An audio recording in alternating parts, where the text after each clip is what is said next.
Why Western countries choose China over India for factories.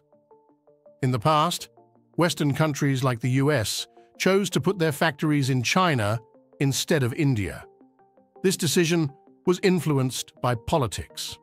The US and the West wanted to integrate China into the Western way of capitalism, away from the USSR. They believed that China would become a democracy within 30 years. 30 years India, on the other hand, was already a democracy and had a close relationship with the USSR. It didn't make sense for Western countries to make India more prosperous. China proved to be a more attractive option for factories. It delivered huge returns on investments and made millions for US and Western companies. China had advantages that India lacked.